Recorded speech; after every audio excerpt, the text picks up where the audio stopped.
কাজটা মমতাজ মণ্ডল এখানকার যিনি কাউন্সিলর তিনি ভালোভাবে করছেন এবং অধিক সংখ্যক মানুষ, আমি দেখছিলাম প্রায় 300-র মতো মানুষ রক্ত দিয়ে ফেলেছে এবং এই রক্তদানের মধ্য দিয়ে আমাদের ব্লাড ব্যাঙ্কগুলো আরও বেশি স্ফীত হবে এবং মানুষের যে রক্তের প্রয়োজন, এখন দেখবেন যে মাননীয় মুখ্যমন্ত্রীর প্রচেষ্টায় যে ব্লাড কম্পোনেন্ট সেপারেশন মেশিনগুলো ব্লাড ব্যাঙ্কগুলোতে বসানো আছে, তার ফলে এখানে যত মানুষ রক্ত দেবেন তার 3 গুণ মানুষ উপকৃত হবে।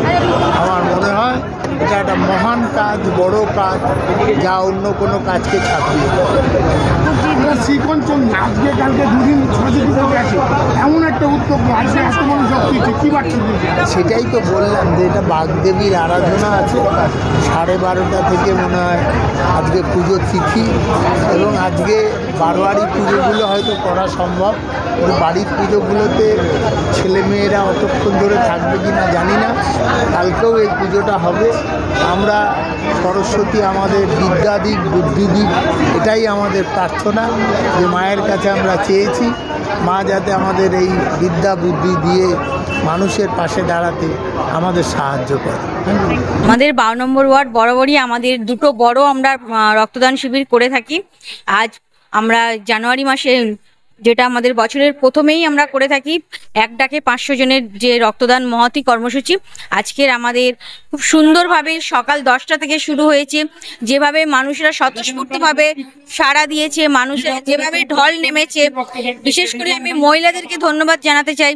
যেভাবে মহিলাদের অংশগ্রহণ আমাদের চোখে পড়ার মতো একটা ব্যবস্থাপনা আমরা দেখেছি, কারণ মহিলাদের মধ্যে একটা রক্ত দেওয়া মানে একটা ভয়, ভীতি, সংকোচ কাজ করে, কিন্তু এখন দেখছি যে আমাদের ওয়ার্ডে বিশেষ করে সেই ভীতিটা তারা অতিক্রম করে যেভাবে স্বতঃস্ফূর্তভাবে রক্ত দিতে তারা ইচ্ছুক হয়েছে, সত্যি আমরা নিজেদেরকে অত্যন্ত গর্বিতভাবে অনুভব করি যে আমরা সত্যি আমাদের রাজ্যের মাননীয় মুখ্যমন্ত্রী, আমাদের দিদি যেভাবে মানুষের জন্য কাজ করছে, এটাই তারই প্রতিস্ফুটিত হয়ে উঠেছে এই সমস্ত মহিলাদের উপরও। তারা বাড়ির বাইরে যেভাবে বেরোতে শুরু করেছে। আর আমাদের সারা বছরই আমরা আমাদের ওয়ার্ডে আমাদের সভাপতি, আমাদের তাপসদা থেকে শুরু করে আমাদের সমস্ত কর্মীবৃন্দ থেকে শুরু করে আমার দাদা প্রাক্তন কাউন্সিলর আইজুল হোসেন মণ্ডল, সকলের সহযোগিতাতে আমরা খুব সুন্দরভাবে বিভিন্ন রকম সামাজিক কর্মসূচি সারা বছরই আমরা করে থাকি। কয়েকদিন আগেই দেখেছেন একটা মূর্তি উন্মোচন আমাদের নওপাড়া ষষ্ঠীতলাতে মন্ত্রী সজিত বোসের হাত দিয়ে আমাদের উদ্বোধন হয়েছে। এরপরও বিভিন্ন রকম কর্মসূচি, ইতিমধ্যেও আমরা অনেকগুলো কর্মসূচি ঘোষণা করেছি, যেগুলো মাধ্যমিক উচ্চ মাধ্যমিক পরীক্ষার্থীদের পরিবহন ব্যবস্থা থেকে শুরু করে সারা বছরই আমরা মানুষের জন্য কাজ করি, মানুষের সঙ্গে জনসংযোগ রাখার চেষ্টা করি। এটাই আমাদের 12 নম্বর ওয়ার্ডের ঐতিহ্য এবং ভালোবাসা। ধন্যবাদ। এখনো পর্যন্ত আমাদের 370 জন পার হয়ে গেছে, আমাদের টার্গেট 500 জন। আশা করছি আমাদের এই পুরো টার্গেটটা আমরা ফুলফিল করতে পারবো। ধন্যবাদ। বলেছি একই কথা যে আমরা এমন একটা দল করি যার নেত্রী হচ্ছে মমতা ব্যানার্জি। মমতা ব্যানার্জির নেতৃত্বে আমরা চলি। মমতা ব্যানার্জি একটা কথাই শিখিয়েছে, শুধু রাজনীতি করলে হবে না, রাজনীতির সঙ্গে সামাজিক কাজ করতে হবে। সেই সামাজিক কাজেই আমরা ব্রত হই। কখনো রক্তদান, আমার ইতিমধ্যেই আমার কাউন্সিলর বলে গেছে, যখন আমরা মাধ্যমিক উচ্চ মাধ্যমিকের পরীক্ষা হয় তখন পরীক্ষার্থীদের কীভাবে সময় মতন পৌঁছে দিতে পারি সেটাও আমরা করে থাকি। অ্যাকচুয়ালি রক্তদানের সম্পর্কে তো কিছু বলার নেই, কেন এই রক্তর কোনো বিকল্প নেই। এই রক্তদান হচ্ছে মহৎ দান।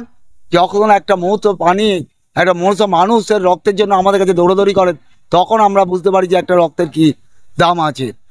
আর যারা এখানে রক্ত দিচ্ছেন তাদেরকে আন্তরিকভাবে ধন্যবাদ, এবং যারা নিচ্ছেন তাদের সকলকে আন্তরিক ধন্যবাদ জানাবো। তাদের ছাড়া এই উৎসব হতে পারে না, তাই সকলকে আন্তরিক ধন্যবাদ ও শুভেচ্ছা জানিয়ে আমার বক্তব্য শেষ করলাম। প্রতি বছরে এরকম হয়, আর সেই হিসেবে আমাদের 12 নম্বর ওয়ার্ডে আমরা হিন্দু, মুসলমান, খ্রিস্টান, কিছু মারাবাড়ি সবাইকে নিয়ে আমরা যেভাবে রক্তদান করি, আমাদের মধ্যে কোনো ভেদাভেদ নেই। আমরা শুধু রক্তদান এত লোক আসছে কেন আপনারা যদি বলেন, আমরা 12 মাসেই 13টা রকম পরিষেবা দিয়ে থাকি। সমস্ত রকমের পরিষেবার মধ্যে দিয়েই মানুষকে আমাদেরকে আকর্ষণ করে, এবং আমাদের এখানে কোনো বিরোধী নেই বললেই চলে। সবাই রক্তদানে ঝাঁপিয়ে পড়ে বলে ধন্যবাদ।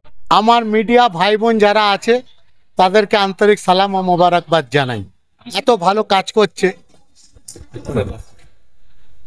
আজকে এখানে এই রক্তদান শিবিরে 12 নম্বর ওয়ার্ড মমতা মণ্ডল, আজিজুল হোসেন, নাজির হোসেন মণ্ডলের উদ্যোগে যে এই রক্তদান শিবির হলো, রাজ্যের টপ থেকে একদম গ্রাউন্ড পর্যন্ত সব নেতা নেত্রীরা উপস্থিত ছিল কিন্তু আমি বলবো আজিজুল হোসেন মণ্ডল, যিনি প্রাক্তন কাউন্সিলর বা বর্তমান 12 নম্বর ওয়ার্ডের তৃণমূলের একদম বলতে পারেন অভিভাবক, সেই ছেলেটির উদ্যোগে এত সুন্দরভাবে ও সবাই প্রশংসা করছে। আমি আজিজুল হোসেনের প্রশংসা করব যে আমার বলতে কোনো বাধা নেই।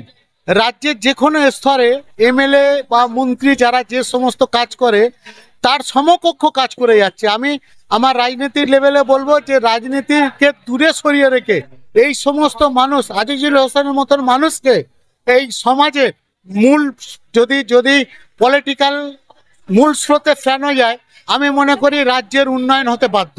এবং এই রাজ্য মুখ্যমন্ত্রী মমতা ব্যানার্জি যেমন একদিকে ঠিক রাজ্যের নগর উন্নয়ন মন্ত্রী কলকাতা মেয়র ফিরহাদ হাকিম একদম আমাদের শয়ে শয়ে কর্মীদের, এদের সবার উদ্যোগে প্রচেষ্টায় এইটা আমরা করতে পেরেছি।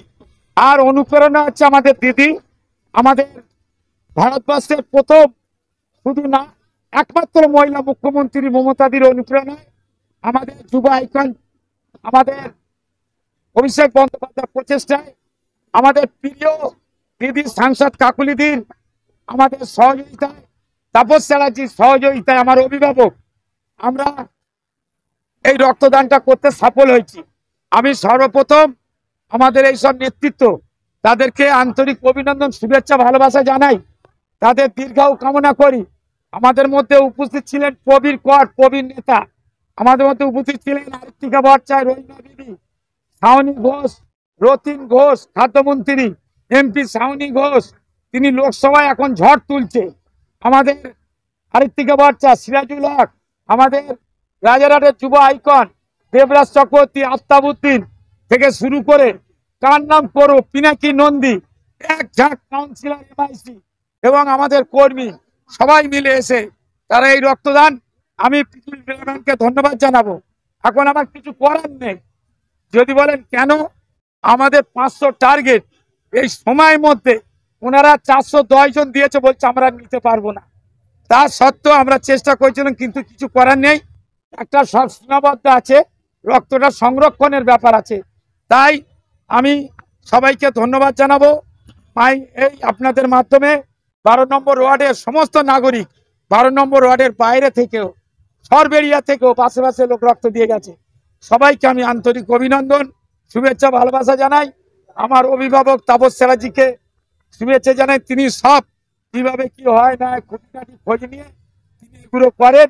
আর সমস্ত আমাদের কর্মীরা, আমাদের সম্পদ, আমাদের মহিলা কর্মীরা আমাদের অনুপ্রেরণা যোগায়। যে কোনো বিষয় আমরা গ্রুপে দিলেই তারা চলে আসে।